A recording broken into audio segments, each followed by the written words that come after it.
Balkh was an ancient city and center of Buddhism, Islam, and Zoroastrianism in what is now northern Afghanistan. Today it is a small town in the province of Balkh, about 20 kilometers northwest of the provincial capital, Mazar-e Sharif, and some 74 kilometers south of the Amu Darya. It was one of the major cities of Khorasan. Since the latter's earliest history, Marco Polo described Balkh as a noble and great city. The ancient city of Balkh was known to the ancient Greeks as Bactria, giving its name to Bactria. It was mostly known as the center and capital of Bactria-Tokaristan. Balkh is now for the most part a mass of ruins, situated some 12 kilometers from the right bank of the seasonally flowing Balkh River, at an elevation of about 365 meters.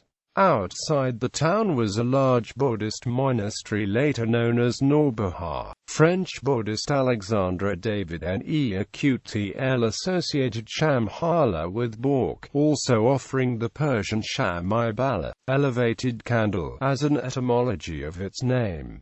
In a similar vein, the Gurdjieffian J.G. Bennett published speculation that Shambhala was Shams-i-Balkh, a Bactrian sun temple. Etymology. The name of province country appears in Old Persian inscriptions as Bakstri, i.e., Bactri. It is written in the Avesta Bax delta I. For this came the intermediate form Baxli, Sanskrit Balika, Balhika, Bactrian, Armenian Bal, and by transposition, the modern Persian Blx, i.e., Balkh. History. Balkh is considered to be the first city to which the Indo-Iranian tribes moved from the north of Amu Darya, between 2000 to 1500 BC. The Arabs called it al-Belad, a mother of cities, due to its antiquity.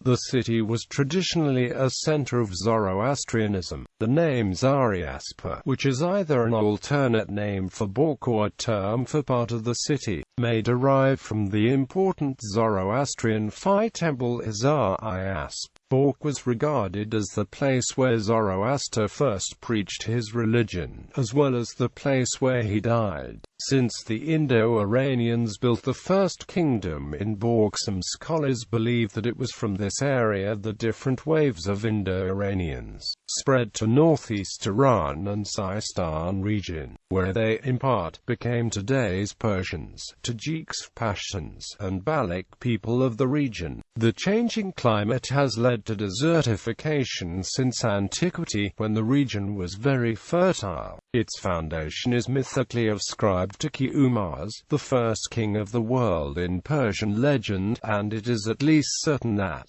at a very early date, it was the rival of Ecbatana, Nineveh and Babylon. For a long time the city and country was the central seat of the Zoroastrian religion, the founder of which, Zoroaster, died within the walls, according to the Persian poet Firdausi. Armenian sources state that the Arsacid dynasty of the Parthian Empire established its capital in Balkh. There is a long-standing tradition that an ancient shrine of Anahita was to be found here, a temple so rich it invited plunder. Alexander the Great married Roxana of Bactria after killing the king of Balkh. The city was the capital of the Greco-Bactrian kingdom and was besieged for 3 years by the Seleucid Empire. After the demise of the Greco-Bactrian kingdom, it was ruled by Indo-Scythians, Parthians, Indo-Parthians, Kushan Empire, Indo-Sassanids, Kidarites, Hephthalite Empire and Sassanids before the arrival of the Arabs. Buddhism. Balkh town is well known to Buddhist countries because of two great Buddhist monks of Afghanistan, Trapisa and Bahalika. There are two stupas over the relics. According to a popular legend, Buddhism was introduced in Balkh by Bahalika, disciple of Buddha, and the city derives its name from him. He was a merchant of the region and had come from Bodh Gaya.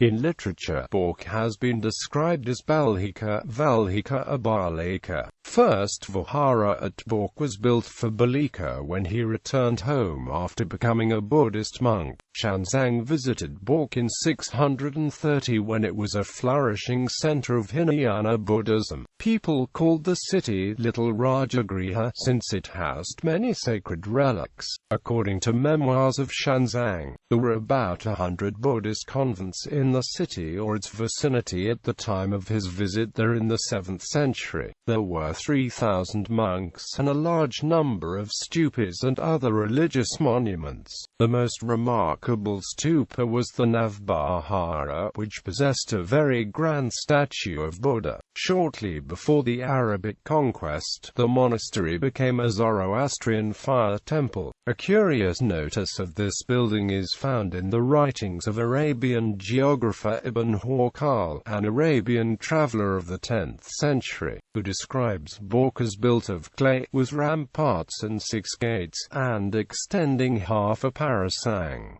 He also mentions a castle and a mosque. The Chinese pilgrim Fa Hein found the Hinayana prevalent in Shanshan, Kutcha, Kashgar, Osh, Udayana and Gandhara. Xuanzang also notices that Buddhism was widely practiced by the Huns, rulers of Balkh who descended from Indian royalties. Furthermore, we know that a number of Buddhist religious centers had flourished in Khorasan. The most important was the Norbahar near the town of Balkh, which evidently served as a pilgrimage center for political leaders who came from far and wide to pay homage to it. A large number of Sanskrit medical, pharmacological, toxicological texts were translated into Arabic under the patronage of Khalid, the vizier of Al-Mansur. Khalid was the son of a chief priest of a Buddhist monastery. Some of the family were killed when the Arabs captured Balkh. Others, including Khalid, survived by converting to Islam. They were to be known as the Barmakis of Baghdad. Arab invasion at the time of the Islamic conquest of Persia in the 7th century, however, Balkh had provided an outpost of resistance and a safe haven for the Persian Emperor Yazdijad III, who fled from the armies of Umar. Later, in the 9th century, during the reign of Yaqub bin Layth as Safa, Islam became firmly rooted in the local population. Arabs occupied Persia in 642. Attracted by the grandeur and wealth of Balkh, they attacked it in 645 AD. It was only in 653 when Arab commander Al-Arnaf raided the town again and compelled it to pay tribute. The Arab hold over the town, however, remained tenuous. The area was brought under Arab control only after it was reconquered by Muawiyah in 663 AD. Professor Upasik describes the effect of this conquest in these words: "The Arabs plundered the town and killed the people indiscriminately. It is said that they raided the famous Buddhist shrine of Navbahara, which the Arab historians call Navbahara and describe it as one of the magnificent places, which comprised a range of 360 cells around the high stupas. They plundered the gems and jewels that were studded on many images and stupas and took away the wealth accumulated in the vihara, but probably did no considerable harm to other monastic buildings or to the monks residing there. The Arab attacks had little effect on the normal ecclesiastical life in the monasteries of Balkh Buddhist population outside. Buddhism continued to flourish with the monasteries as the centers of Buddhist learning and training. Scholars, monks and pilgrims from China, India and Korea continued to visit this place. Several revolts were made against the Arab rule in Balkh. The Arabs' control over Balkh did not last long, as it soon came under the rule of a local prince called Nazig Tarkhan. He expelled the Arabs from his territories in 670 or 671.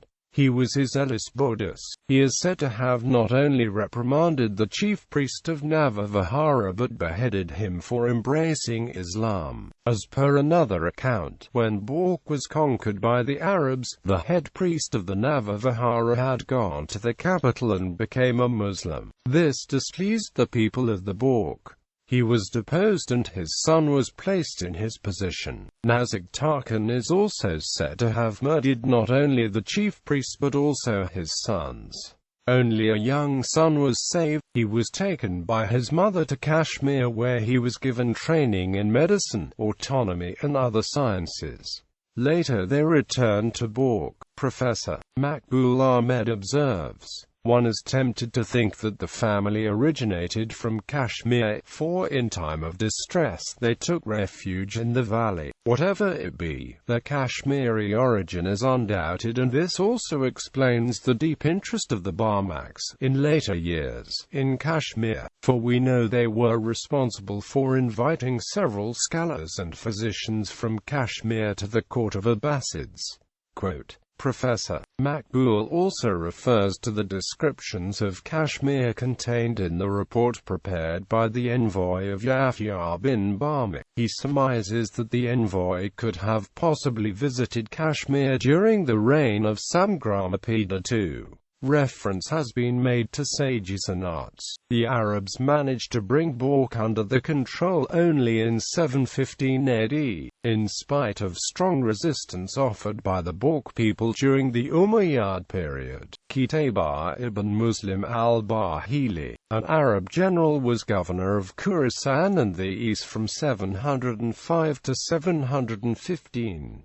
He established a firm hold over lands beyond the Oxus for the Arabs. He fought and killed Tarkhan Nizak in Tokharistan in 715. In the wake of Arab conquest, the resident monks of the Vihara were either killed or forced to abandon the faith. The viharas were razed to the ground. Priceless treasures in the form of manuscripts in the libraries of monasteries were consigned to ashes. Presently, only the ancient wall of the town, which once encircled it, stands partially. Navavihara stands in ruins near Takhta-ur-Rustam. In 726, the Umayyad governor Asad ibn Abdullah al-Kashri rebuilt Balkh and installed in it an Arab garrison, while in his second governorship, a decade later, he transferred the provincial capital there. The Umayyad period lasted until 747, when Abu Muslim captured it for the Abbasids during the Abbasid Revolution. The city remained in Abbasid hands until 821, when it was taken over by the Tahirid dynasty, albeit still in the Abbasids' name. In 870, the Saffarids captured it. From Saffarids to Mongols. In 870, Yugub ibn al-Layth al-Safar rebelled against Abbasid rule and founded the Safarid dynasty at Sistan. He captured present Afghanistan and most of present Iran. His successor Amr ibn al-Layth tried to capture Transoxiana from the Samanids, who were nominally vassals of Abbasids, but he was defeated and captured by Ismail Samani at Battle of Balkh in 900. He was sent to the Abbasid Caliph as a prisoner and was executed in 902. The power of Saffarids was diminished and they became vassals of the Samanids. Thus Balkh now passed to them. Samanid rule in Balkh lasted until 997, when the former subordinates, the Ghaznavids, captured it. In 1006, Balkh was captured by Karakhanids, but Ghaznavids recaptured it 1008. Finally, the Seljuks conquered Balkh in 1059. In 1115, it was occupied and looted by regular Oghuz Turks. Between 1141 and 1142, Balkh was captured by Atsiz, Shah of Khwarezm. After the Seljuks were defeated by the Kara Khitan Khanate at the Battle of Katwan, Ahmad Sunja decisively defeated Ghurad army, commanded by Ali al-Din Hussein, and he took him prisoner for 2 years before releasing him as a vassal of the Seljuks. Seljuks. The next year, he marched against rebellious Oghuz Turks from Kutal and to Khorasan, but he was defeated twice and was captured after a second battle in Merv. The Oghuz looted Khorasan after the victory. Balkh was nominally ruled by Mahmud Khan, the former Khan of Western Kharakhanads, but the real power was held by Muayyid al-Din Ayaba, Emir of Nishabur, for 3 years. Sunja finally escaped from captivity and returned to Merv through terms. He died in 1157 and control of Balkh passed to Mahmud Khan until his death in 1162.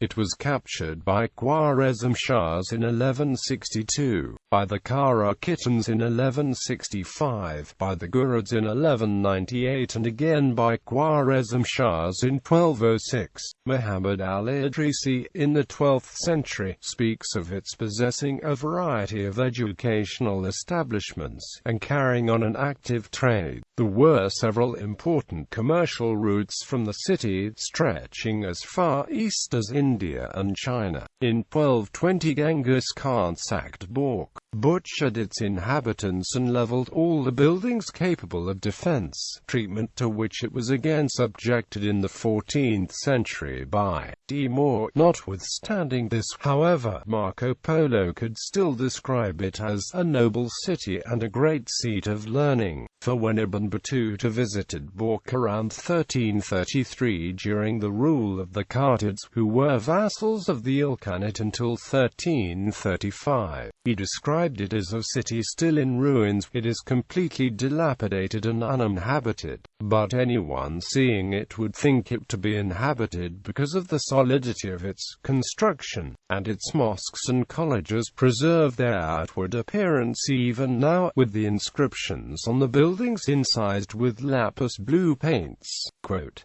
"It was not reconstructed until 1338. It was captured by Tamerlane in 1389 and its citadel was destroyed, but Shah Rukh, his successor, rebuilt the citadel in 1407. Modern times in 1506 Uzbeks entered Balkh under the command of Muhammad Shaybani. They were briefly expelled by the Safavids in 1510. Babur ruled Balkh between 1511 and 1512 as a vassal of the Safavids, but he was defeated twice by the Khanate of Bukhara and was forced to retire to Kabul. Balkh was ruled by Bukhara except for Safavid rule between 1598 and 1601. The Mughal Shah Jahan fruitlessly fought them for several years in the 1640s. Nevertheless, Balkh was ruled by Mughal Empire between 1641 and 1647.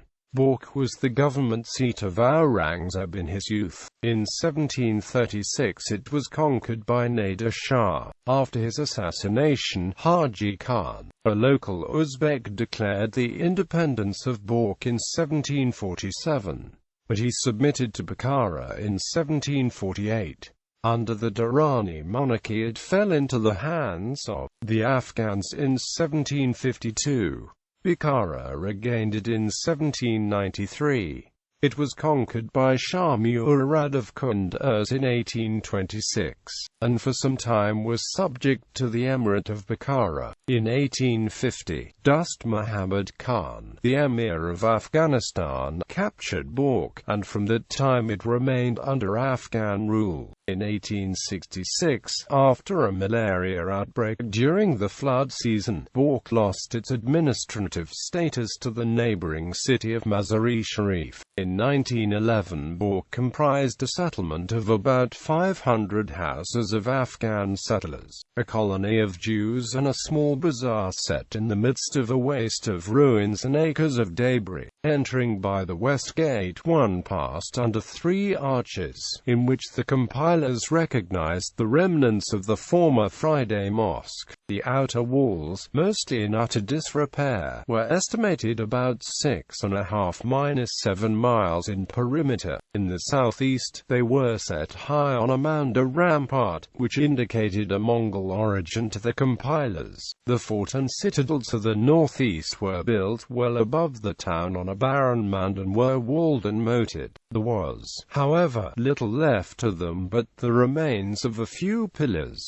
The green mosque Masjid, named for its green tiled dome and said to be the tomb of the Khwaja Abu Nasr, had nothing but the arched entrance remaining of the former madrasa. The town was garrisoned by a few thousand irregulars, the regular troops of Afghan Turkestan being cantoned at Taktapul, near Mazar-e Sharif. The gardens to the northeast contained a caravanserai that formed one side of a courtyard, which was shaded by a group of chenna trees, Platanus orientalis.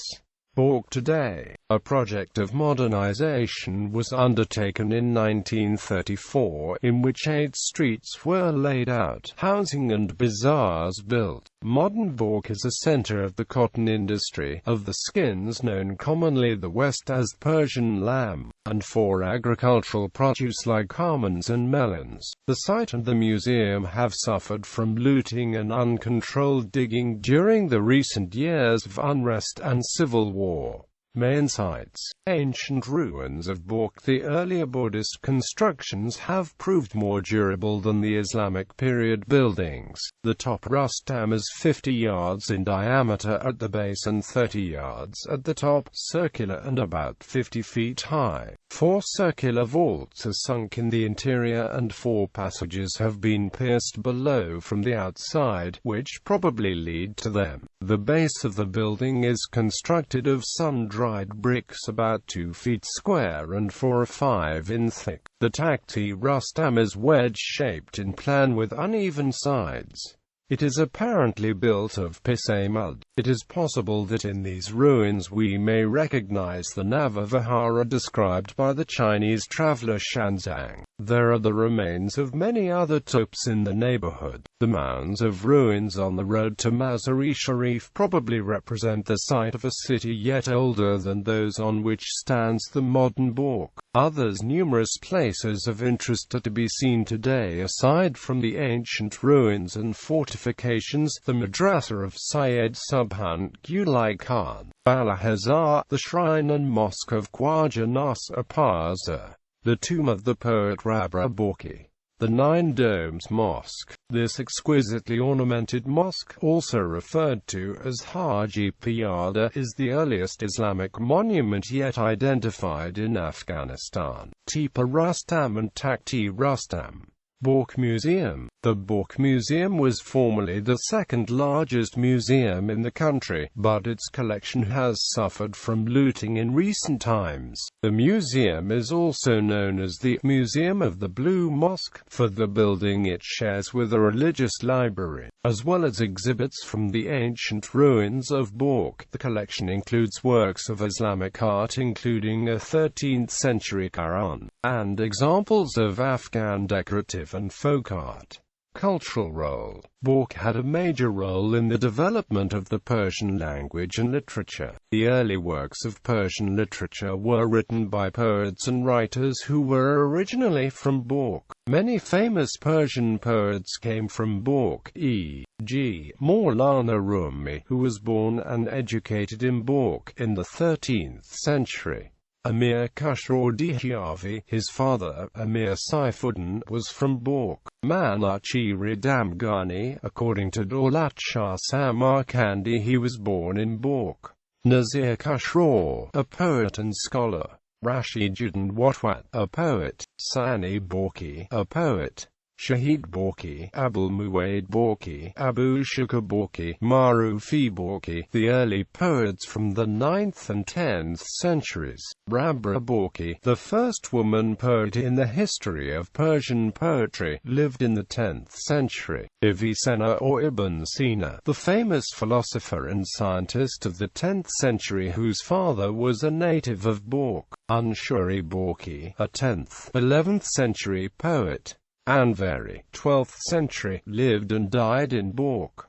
Daqiqi Balkhi, Abu Mansur Muhammad ibn Ahmad Daqiqi Balkhi, born in Balkh, Anvari, full name of Fard ad-Din Ali ibn Muhammad Khavarani, born and died in Balkh. Other notable people: Ibrahim ibn Adam, a Sufi saint and reputedly ruler of Balkh; Khalid ibn Barmak, wazir of the Abbasid Caliphate and member of the prominent Barmakid family; Abu Zayd al-Balkhi, Persian polymath, geographer, mathematician, physician, psychologist and scientist; Abu Mazar al-Balkhi, astrologer and astronomer at the Abbasid court; Islamic philosopher; Kiwi al-Balkhi, booker and Jewish exegete and biblical critic; Abu Mazar al-Balkhi, Persian astrologer, astronomer and Islamic philosopher; Abu Shaka Balkhi, Persian poet; Abu Zayd al-Balkhi, Persian geographer, mathematician, physician, psychologist and scientist; Kiwi al-Balkhi, 9th century exegete and biblical critic; Ibn Balkhi, a conventional name for a 12th century Iranian historian and author of the Persian book Fars Nama.